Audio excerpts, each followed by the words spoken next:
Okay, Steven, we're here. I promise. We didn't die. No, luckily. Everyone thinks because you're a zombie, you don't know good coffee. Well, they're wrong. There's only one brew that gets my seal of approval.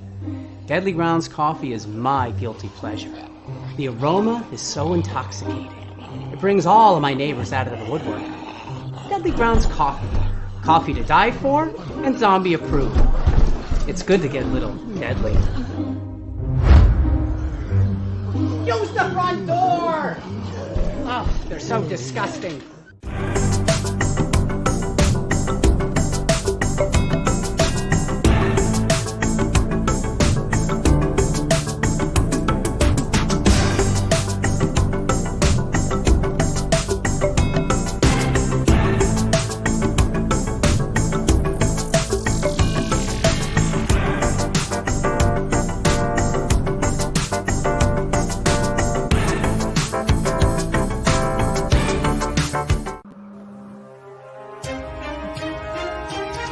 The Dorkening and all affiliated shows are not intended for anyone under the age of 18. The following may contain discussions or scenes that have adult situations, graphic violence, nudity, strong sexual content, and graphic language. This show is intended for mature audiences only. Viewer discretion is advised.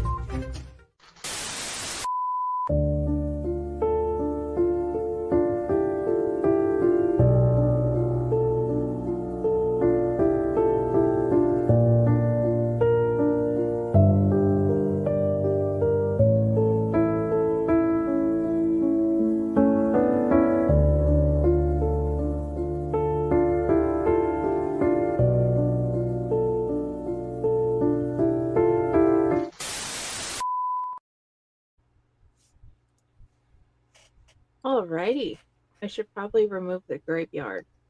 But it's so Ah! pretty! Oh, they can see us. Hello, hello, hello. Welcome back to another episode of Court Scar and Chronicles with my wonderful co-host, Pile Hazard.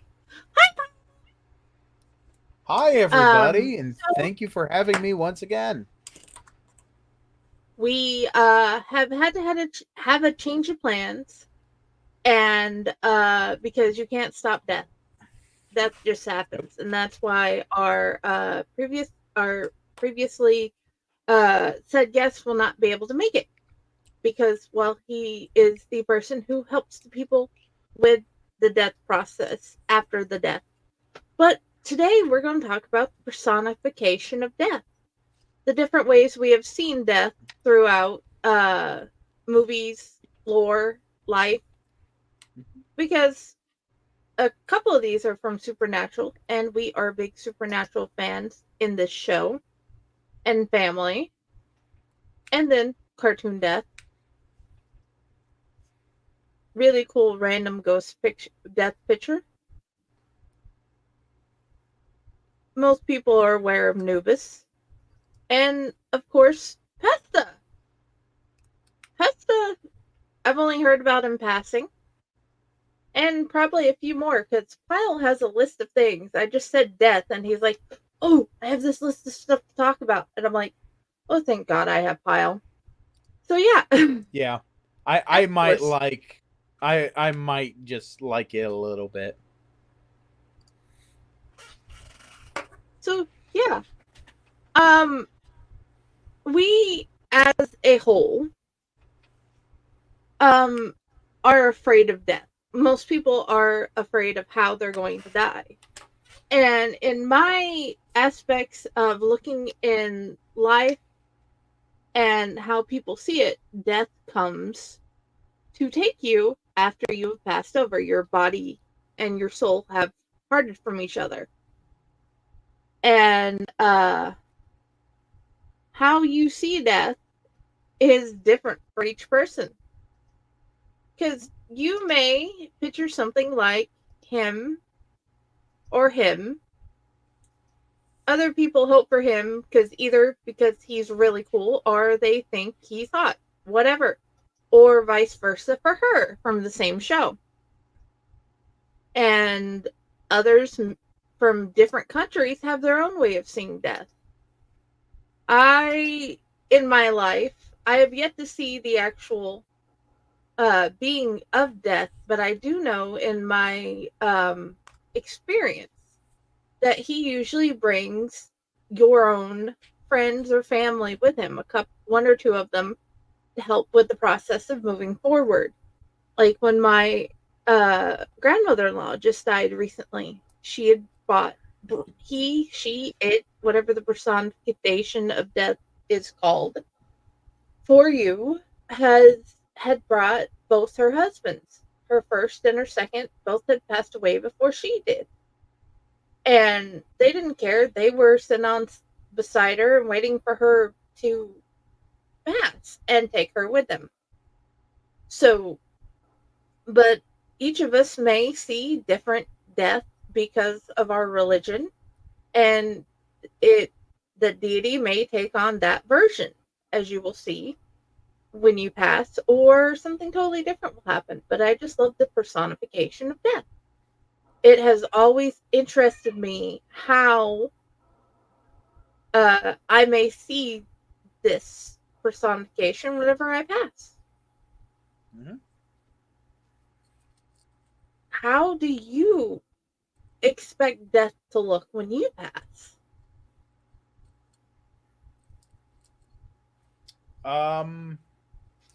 That is a really, really, absolutely great question.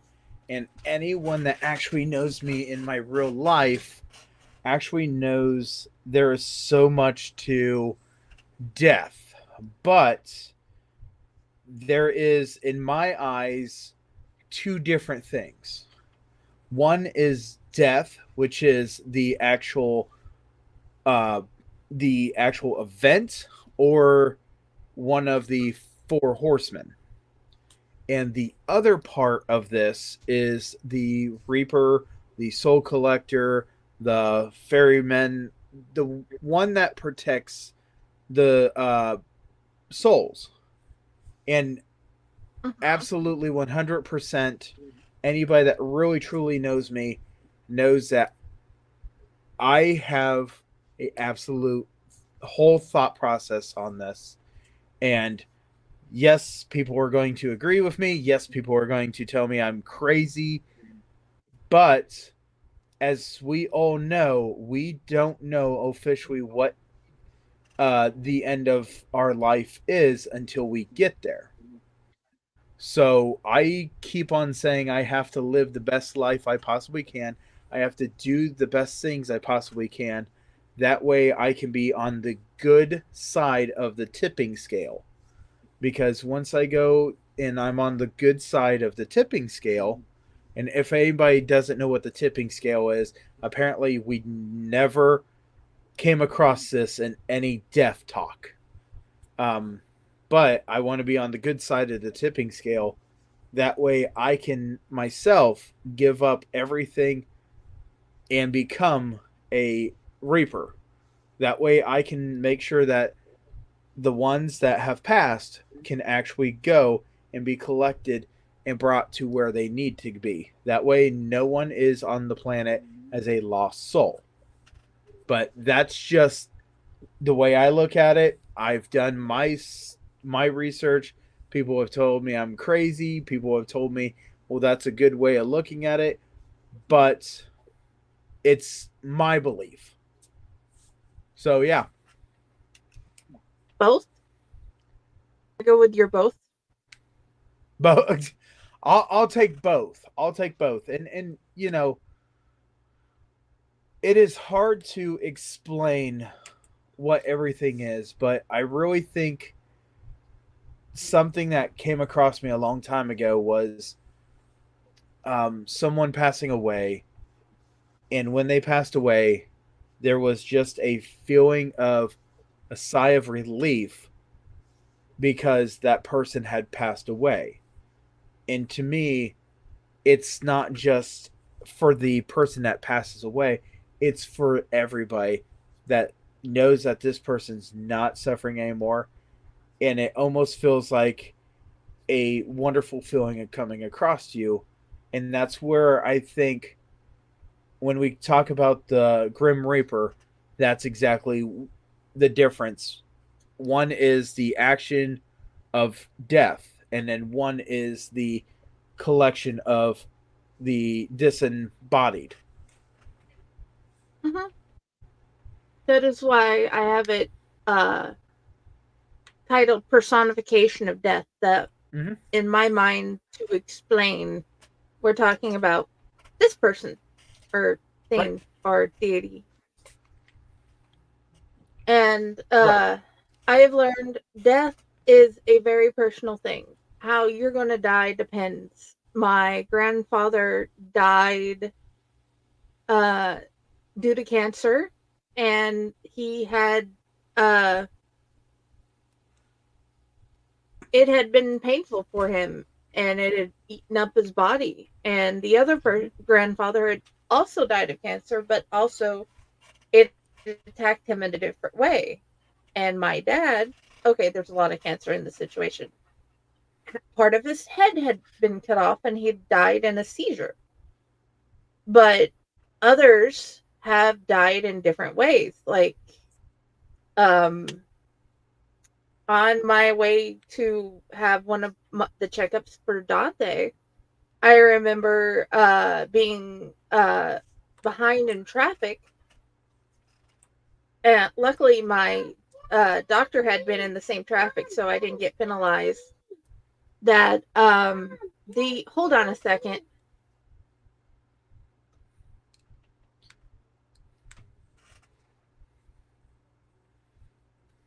He found a bee magnet. Sorry.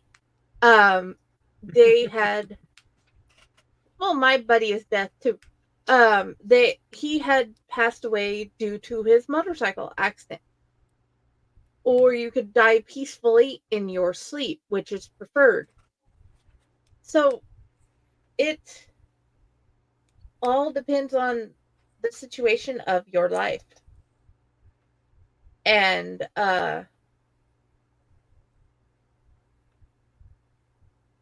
your way of looking at death can be totally different from ours. Your religion is your religion, or your anything, how you believe.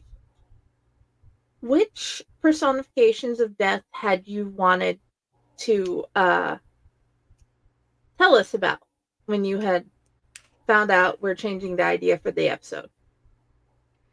So I want to point out when it comes down to picturing something, humans have the greatest imaginations into trying to find what they believe that they're seeing. That way it can justify. And when we are talking about the Grim Reaper or the Plague Hag or anything, most of this came to play around the Black Plague. They wanted to justify why somebody was perfectly fine and then they got sick and then they died the next day. And that was one of the things that, when it came down to it, humans had to find a way to justify in their minds, okay, well, this person, he comes and he collects the souls. And it was a way that they were handling their circumstances of, I do believe, what was it, 1/3 or 2/3 of Europe's population on the Black Plague. It was an Yeah, incredible number. 1/3, one out of every. I want to I say think it one was out of. closer to 2/3. I'll look it up here in a sec. But when you have a village and you're looking around and you just start seeing that there are bodies that are piling up, you try your hardest to come up with something. And to get the kids to understand, sometimes we make these little stories or little legends. And that is what one of the plague hags was. That a old hag would bring a plague in and the person would die. And when they died, they would take the soul and take the soul to where it needed to go. And there was just so much that Europeans tried to understand about the Black Plague, that they were throwing stuff left and right. There is so many different religions, countries, cultures that we all basically had to pick something that did the same function but looked a little different. Like the one that was the voodoo and black magic from the Haitians, that totally looks like somebody that was dressing up, to the Hispanics that actually celebrate death in some of the most amazing ways that I've ever seen, with the Day of the Dead, where they go out and they celebrate pictures and bring them skull candies and this and that, and it's amazing. But those were in the Hispanics. They were actually seeing ones that were more along the lines of figures that were skeletons that had a sickle. So I mean, it's all different in the way that we describe things, but there again, they're all doing the same thing. And I mean, Anubis is one of the most common that a lot of people know. I mean, if you've ever watched Mummy, The Return of the Mummy, or this and that, you know Anubis. Anubis is the guardian of the dead. So, I mean, Yes. I was so tickled that we went into this one.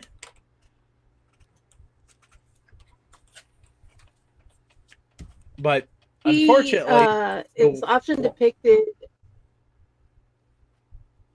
what's that? as holding a crook and a flail. And I thought that was interesting.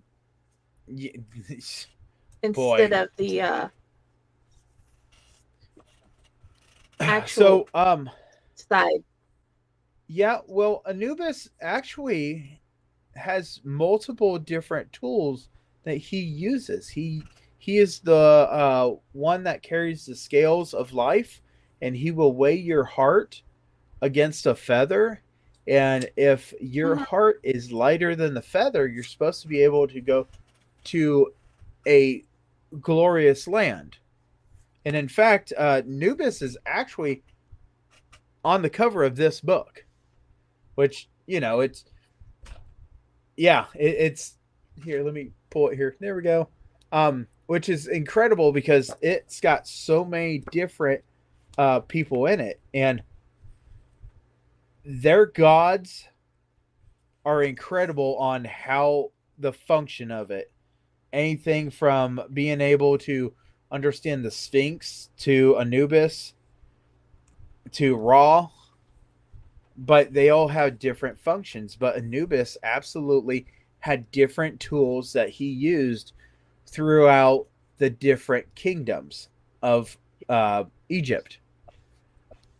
So, I mean, and every single country, every single I can't even think of what it's called. Every single culture, there you go, has something. I mean, I've got books over, and if I had more time, I would have went through all my books and checked mark everybody that was dealing with death. But honestly, every single book's got something in it, from the myths of who was in charge of what.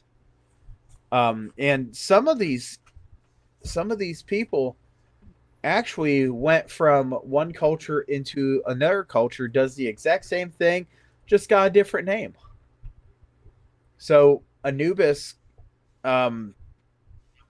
is one of the ones that he did all the scale holding to see who was worthy of going to the next. But his job was not just that. His job was also to make sure that they got where they were going.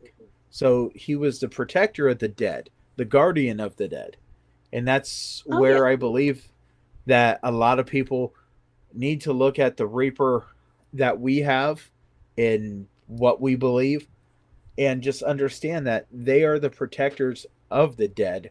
They're not the ones that have caused these horrible and terrible things to happen, but it has happened, and shifting what you look at a Reaper for and bring it into, hey, this is a good thing because this person cares about the dead so much that they're making sure that the dead gets into the afterlife. He even took care of his fellow gods when Seth killed Osiris, Yeah. and he assisted in the resurrecting of Osiris through mummification, and made sure that he was able to go on and live in the afterlife. He didn't care if you were a fellow god or a human. Right. And And I loved all the different mythologies from like the Moon Knight to the Mummy that have shown him.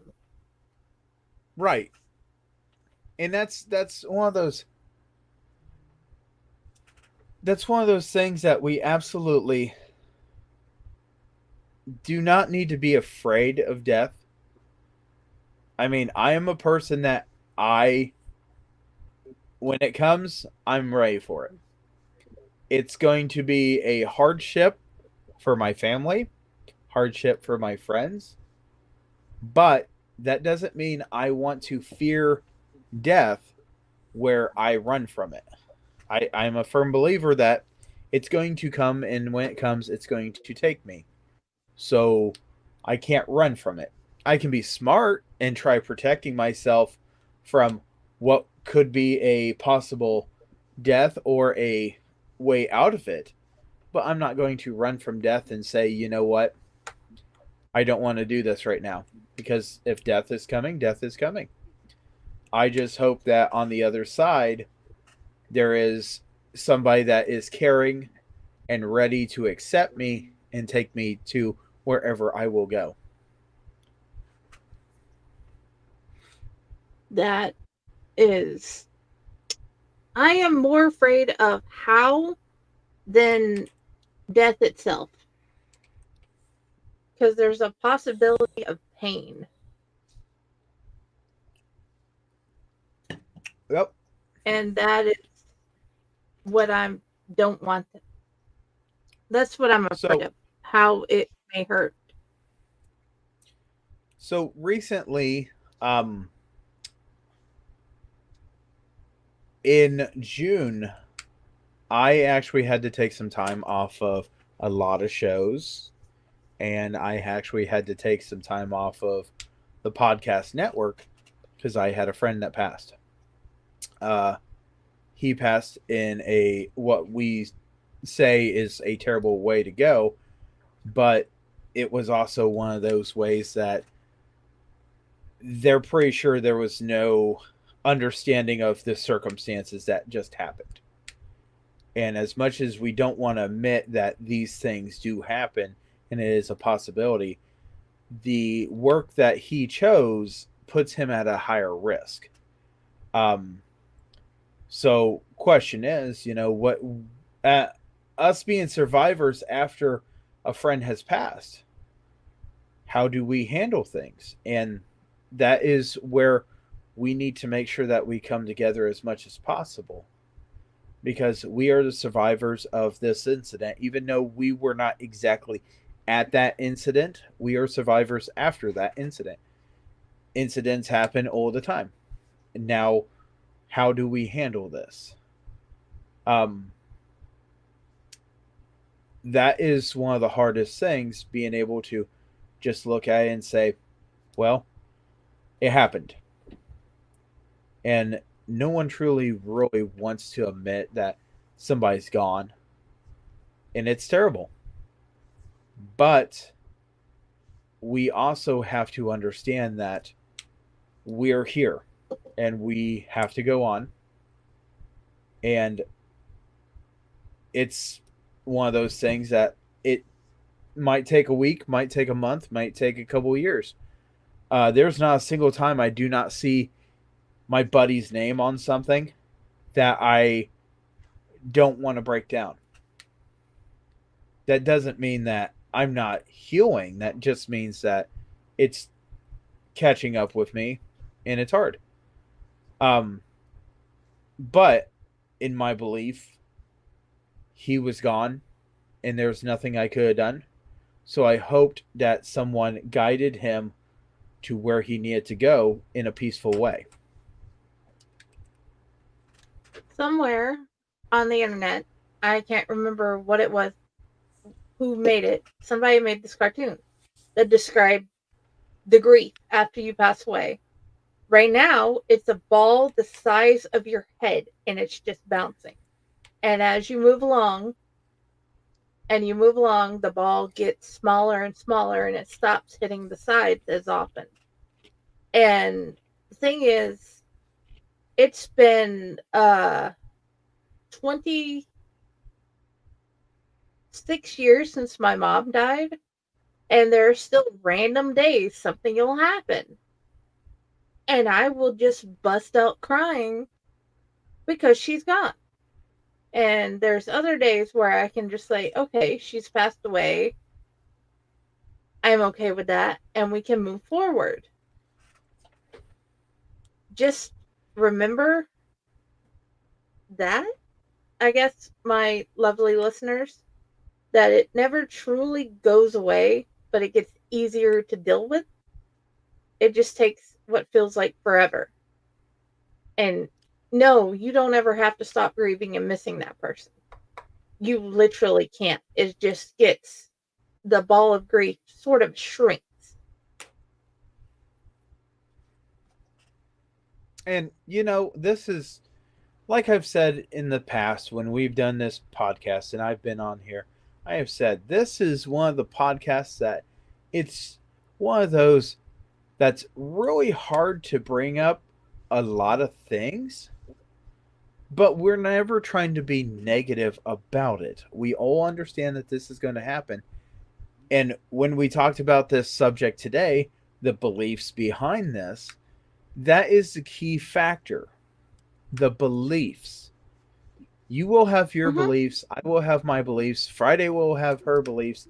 And that is one of the biggest things. Your belief should be what takes you through someone's passing. And when we go and we say something about this stuff, if your belief is an Anubis or the Grim Reaper or this or that, that's perfectly fine. And if your belief happens to be that it's gone, it's done, and there's nothing afterward, I cannot look at you and tell you you are wrong. Because I don't know what's on the other side of what I call the straight line. And anybody that knows me on a personal level, you will understand that I have done so much in my life. But the thing is, I have lost so many friends to what I call the straight line. And once it's a straight line, I can't stop it. And sometimes we all need to understand that sometimes you don't want to bring them back from a straight line, because the straight line was their gift of getting out of whatever circumstances brought them there, and you might not get the right person back. But once again, that's my belief. I'm never going to tell you guys that you guys are wrong, because no one's ever showed me that I'm wrong, and no one's ever showed me I am totally right. And this is the one thing that my wife would absolutely nod her head on. I like to be right, but I like people to prove me wrong too. But yeah, Please continue. No, go ahead. On Facebook, on YouTube. I don't know about YouTube, but on Facebook and TikTok, I know for sure there's Flicker Spark and Death and Martha and their series. I recommend watching this. She brings in all the pantheons. She even brings in See You Later and their help desk. And I I love how she explores the different pantheons, how she explores people dealing with their death afterwards, and Right. how they will go where they go. She does not discredit anybody else's beliefs, but she also adds hers in there as well. It is a great series with wonderful characters. And yeah, Mind I you, definitely recommend seeing how she does that. when she says different characters, she plays all the characters, and she does a really wonderful job of bringing a new twist on death, because she will actually act like the secretary, and she will send herself, which will act like uh, death, to go and talk to somebody. And it's just one of those things that makes me laugh every single time, because the different situations that we actually look at and we believe in. And she's never looked at them and said, this is this, this is that. There was one episode that she got into, and somebody said, well, I thought there was nothing on the other side. And Death goes, well, maybe you found something now. It's not saying that yes, there is. It's saying there's a possibility of a non-believer in anything finding something. Because she's not a crystal ball, and that is one thing. I don't think anybody that can tell the future would love to look into what's behind death. We all have our different outlooks, our different religions. So those are the ones that we usually follow. The one thing is, there's not too many cemeteries that have any type of Grim Reaper in it. And I am going to highly suggest all people, if you go and you do trick or treat at a assisted living, do not dress as death. It's not comical for some of them. The rest of them will laugh, but yeah, there are some that think that that's very untasteful. Other ones just absolutely laugh, and some of them might throw themselves at you. So yeah, just talking about that and making sure everybody knows. Watch out what you wear to a funeral or a assisted living.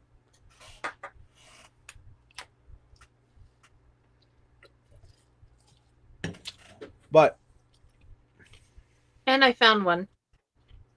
oh yeah, what'd you find? I'm trying to upload it real quick.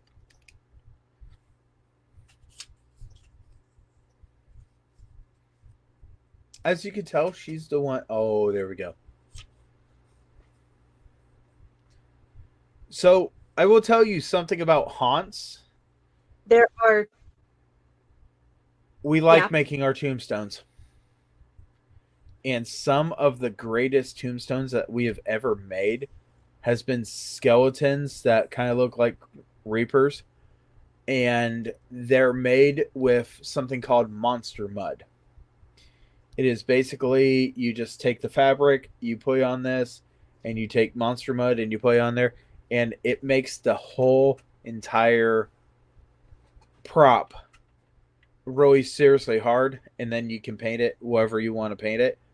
But there's a lot of people that absolutely love those in their cemeteries, because you usually don't see them in a cemetery unless it is actually on a tombstone that someone has privately paid for. And some cemeteries won't even allow you to do it because they have guidelines. Yeah.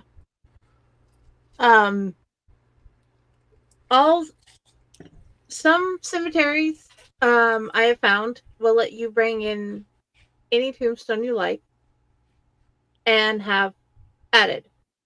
There are other cemeteries that will have you go through a certain tombstone distributor, which I am not a fan of. Some don't even like you making your own coffins because they would rather you buy from, well, that's also the funeral home. Some funeral homes don't want you to make your own coffins. They would rather you buy from the selection they have for you. Mm-hmm. Um,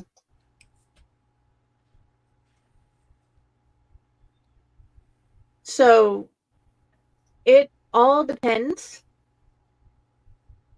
on who you go through and if you can some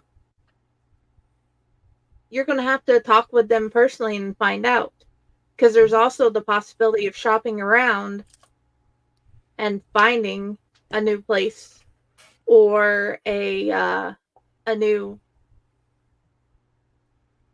graveyard or a new funeral home to go through to get what you would like instead, because I'm very big on your preferences being met.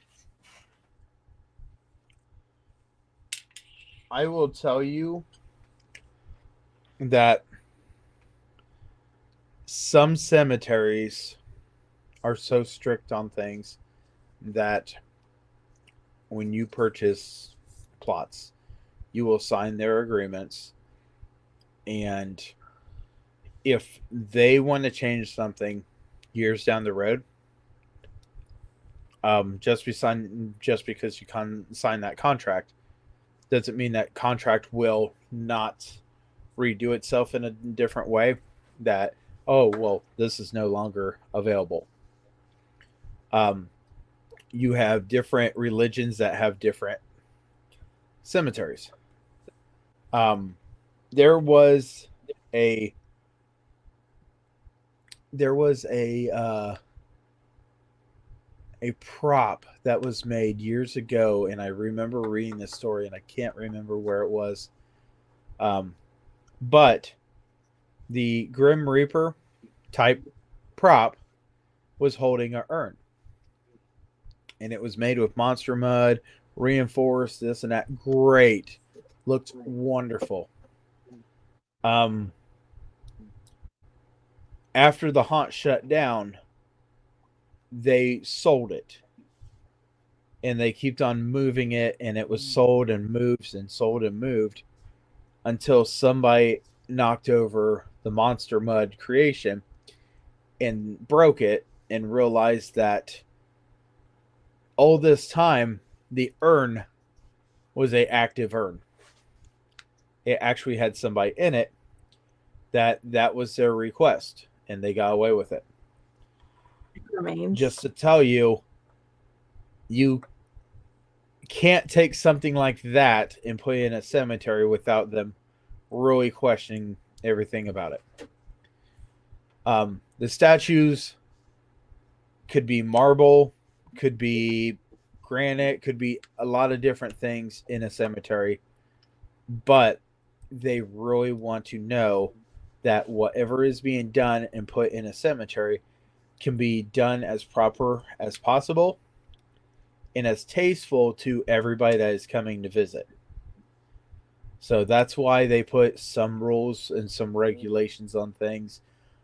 Now, if you have a private owned family cemetery, or you have a cemetery that is on your property, that is a different story, because you, as a person of the family, can put anything you want in there as long as it is not against the rest of the family, because that causes a family feud.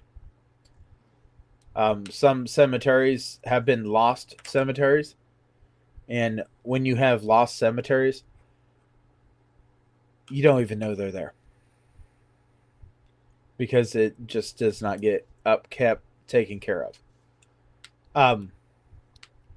So yeah, I mean, I I feel bad here, Friday. I keep on going on and on and on and on.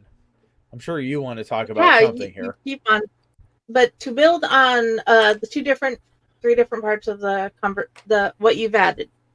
The first part, we have family-owned cemetery. That as of right now, it has grandpa, sorry, sinusy, and my aunt in it.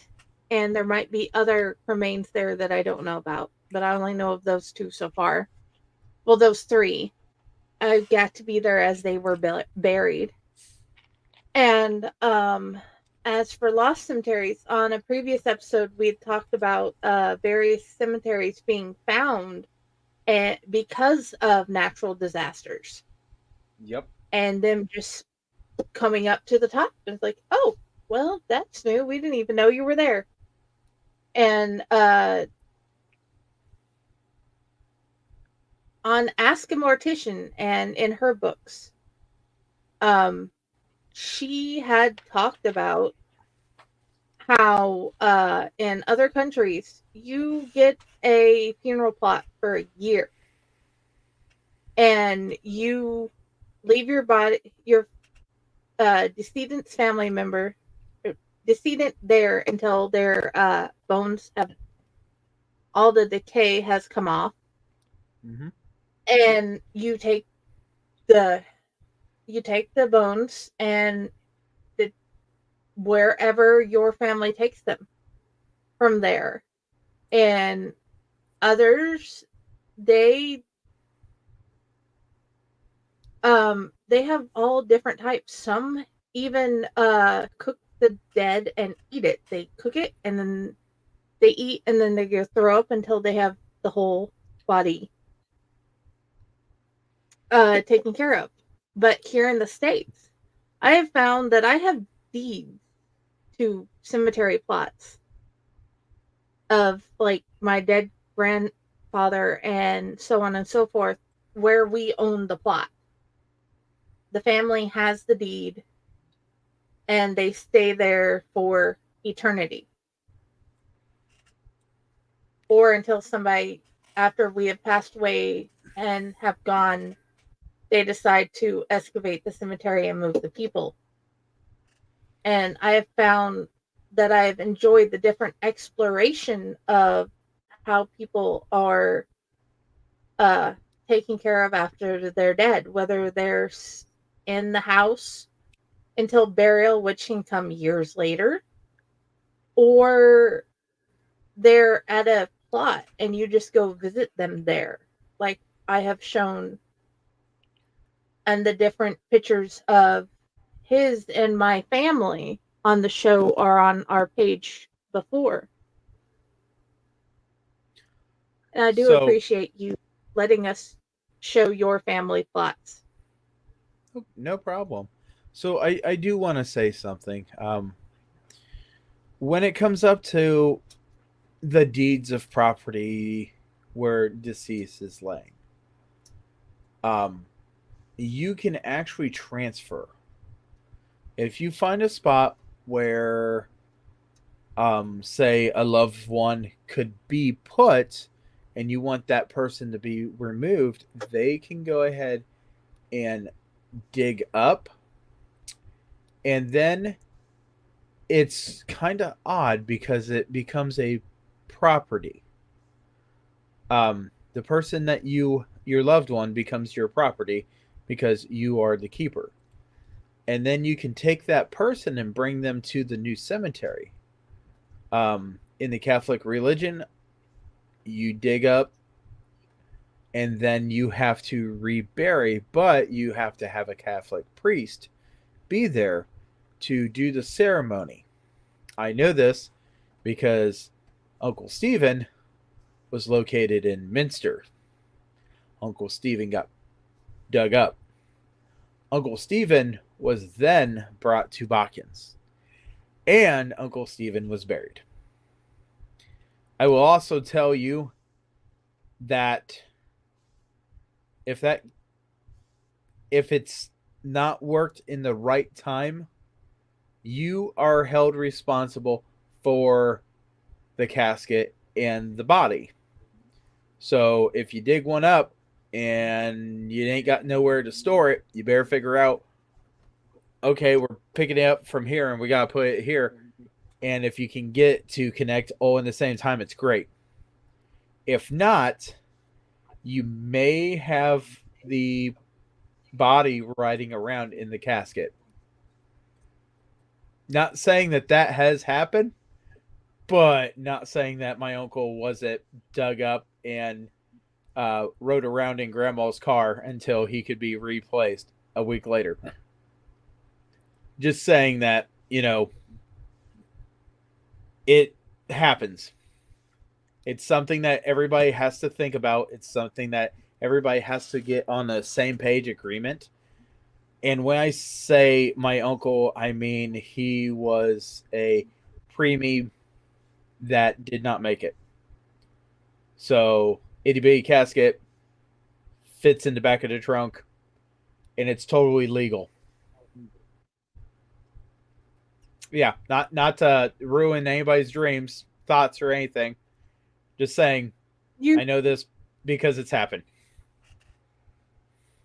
We were a little bit when we had to bring Granny from Houston to Newton.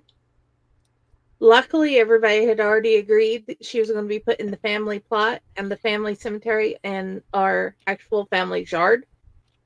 Mm-hmm. So the only thing that we had to coordinate was we had the funeral there. Well, the celebration of life. Well, the celebration of her life. And it was interesting what people learned about each other at her death that they should have learned about 40 years ago. But sometimes that happens. I need you to understand. Sometimes you find out things about your family at a funeral that you wouldn't have never known if you hadn't have actually talked with them. And sometimes you need to have that conversation then instead of 40 years ago, and you have lost so much time because you had a misconception about that person. Please don't let that happen. Enjoy the life. Talk about it. Please talk, because sometimes talking can help. And then it was a 3-hour drive back into the back roads of Newton here. And yeah, it's one of those roads where I'm not sure if I can get back there without help yet to my family member's house. So yeah, I've only been there like 3 times for the 3 funerals. You ever rode on an airplane? No? Okay. So, I'm gonna break somebody here. I know it. But just so everybody knows, almost every flight has somebody on that plane that has flatlined. And it's not necessarily a person that their family member is on that plane. A lot of planes will carry in their cargo coffins, caskets, whatever. And the reason is because someone might pass in one area and they gotta be transported. Some airports will make sure that the person is secured before people get on the plane, because they don't want to see a giant crate, whatever. And that kind of takes away from the whole atmosphere. Some people will actually get them loaded while the people are doing the demonstration on here's how your seatbelt, here's how this operates, as a distraction. And I found this out years ago. So it's a possibility that this might be something that, hey, there's somebody on your plane that has straight lined and they're just trying to get home. There is many times over that family members will go to destinations. They will be on that plane with that loved one as a transport honor person, just to make sure that anything happens, it is right there. And unlike most of your luggage, the airplane uh, companies usually do not lose your loved ones. So you might have lost your toothbrush, but grandpa's okay downstairs. It's kind of hard to lose that. It is such a big In item. 2004. Some airplane companies will not do that. Some shipping places will not do that. It's one of the things that your funeral directors will absolutely go ahead and they will figure out, okay, this has been done by this person, we can do it too. If your loved ones need to get home. And speaking of this entire thing, there is another kind of sad truth. If you guys are supporters on the stuff that you guys have in your house and you're supporter of your food and this and that, understand a truck driver brought it to where it could be bought in. The bad thing is, some rest areas, you have a truck driver that goes there and he has not moved his truck in a couple of days. He's passed away. There is not always the best capabilities of getting truck drivers home. There is actually a group that they actually help families get their truck drivers home, because it is like the biggest and hardest thing when you lose a family member over the road, and trying to get them home might be one of the hardest things because no one knows exactly where they are until they're found.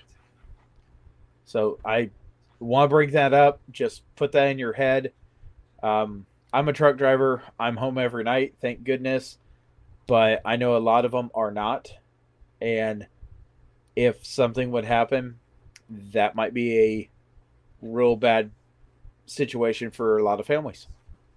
So yeah, I just wanted to bring that up.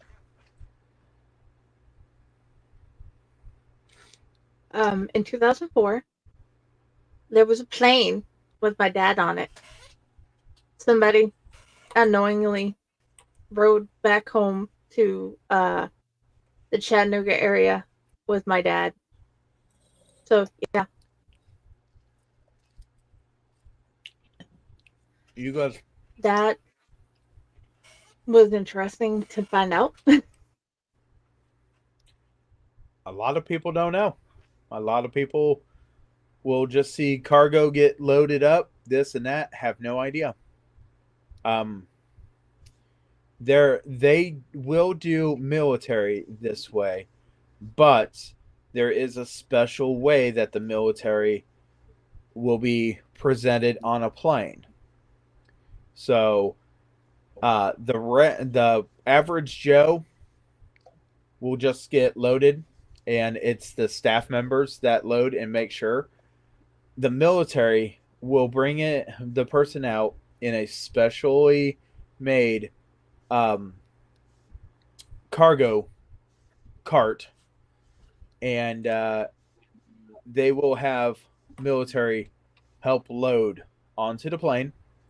They will have them make sure that it is secured, and when the plane stops and that person is to be offloaded, there will be military that does the exact same thing.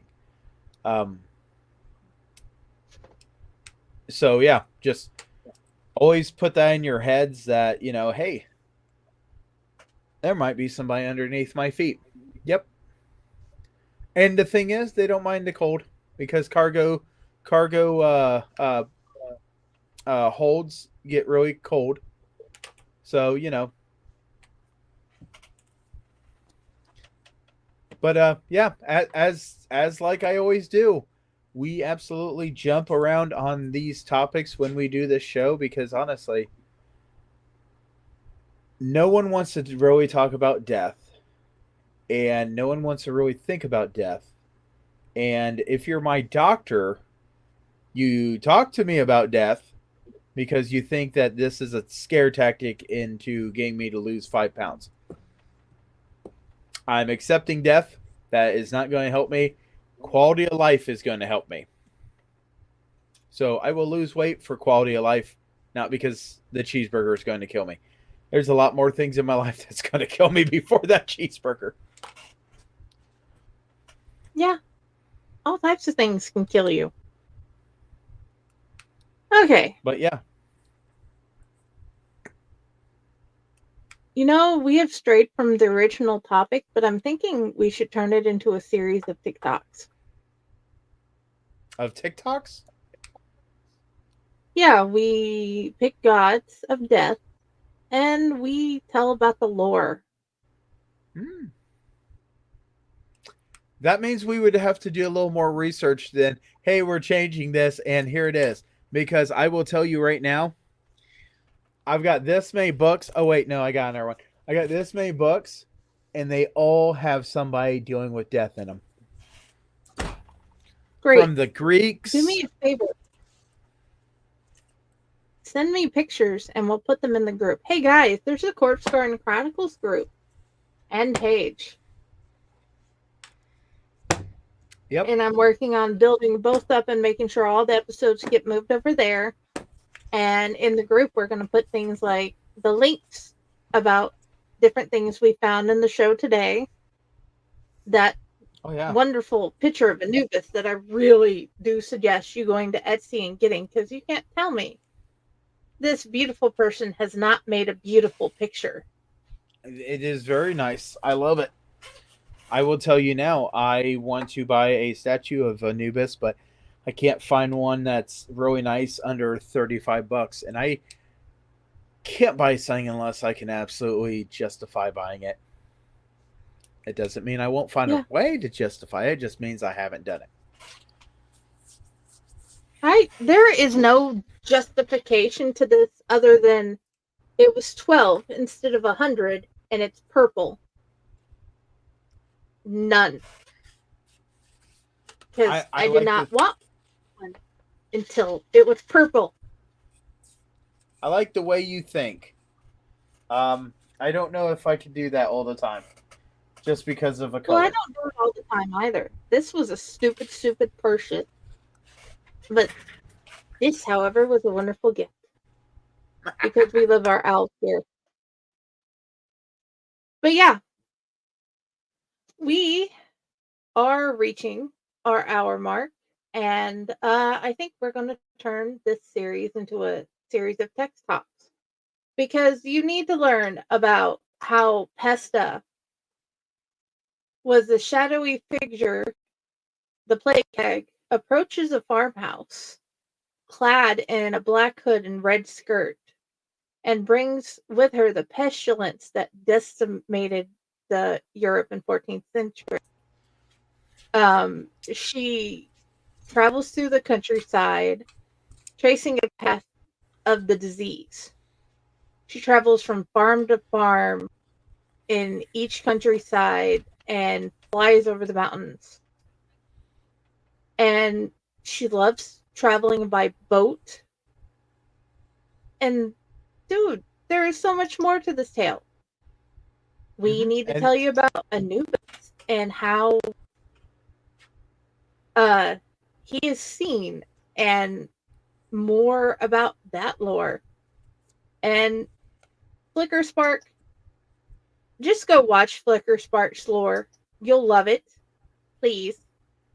Because the little kid that is a complete and total crazy person who has no problem setting fires to anything.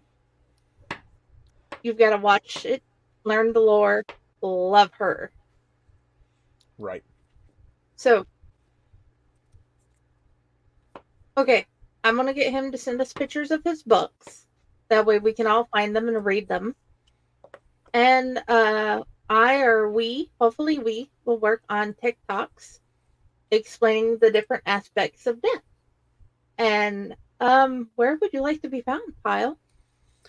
I like to be found here on the Owlite Network on lots of different shows. I would also like to be found on Facebook at Pyle Hazard on Facebook. You can watch my TikToks, but I haven't really done TikToks for a little bit. And you know what? We're getting closer and closer to Halloween, so you could probably find me at Chainer's Field of Screams or Chainer's Haunted Secrets.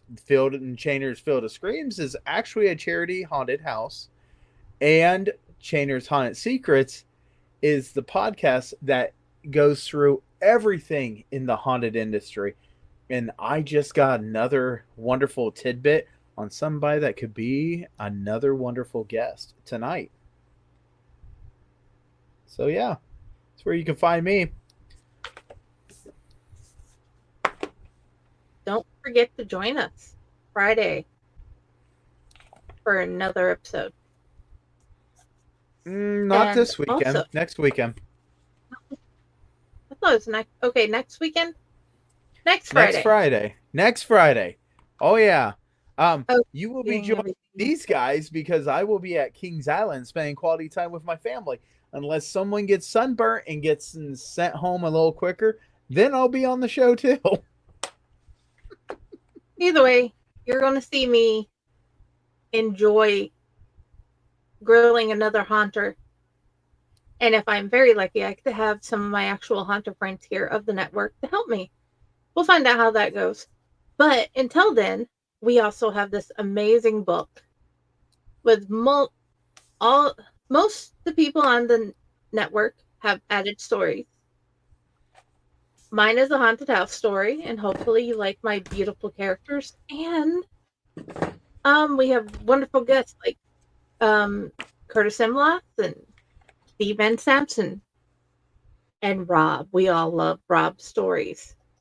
All of the proceeds go to Pro Literacy, where every adult has the right to read. They help people find the success they need in learning how to read. Which, I'm not going to lie, help is totally amazing. Yes. And if you'd actually like to find me, I'm here, always on the Owlite Network, always at Faycore, at Friday with the Library in the Blue Box, and my author page, Jennifer Elliott.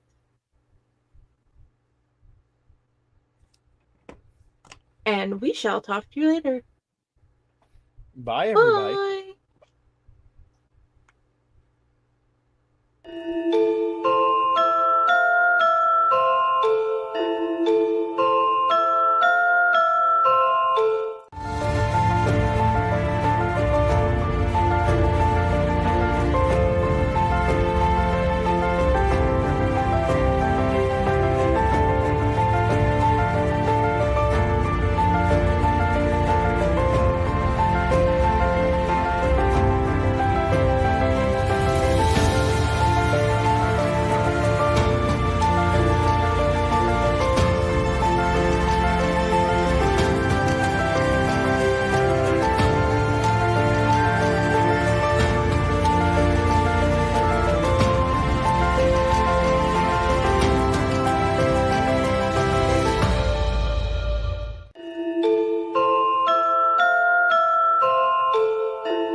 Greetings and Shabibans. We are the Retro Reductibus Cephala Podcast, a long-form bi-weekly show that celebrates all the things that made growing up awesome. Well, that sounds good, but I don't know what all those words mean. I think what Parasite Steve's trying to say is that on Retro Redoctopus, we explore a range of retro goodness, from toys, video games, and movies, to cartoons, and even snacks and school lunches. Oh. And we do it all with a positive spin, a slew of killer guests, and some very adult language. And you know what else is cool? No. This crazy show is part of the Your King Podcast Network with new episodes every Tentacle Tuesday. What's that? And if waiting 2 weeks for a new episode gives you a sad, know that we drop bonus episodes all the time, like the off-format Crow's Nest and an interview series we call The Brig.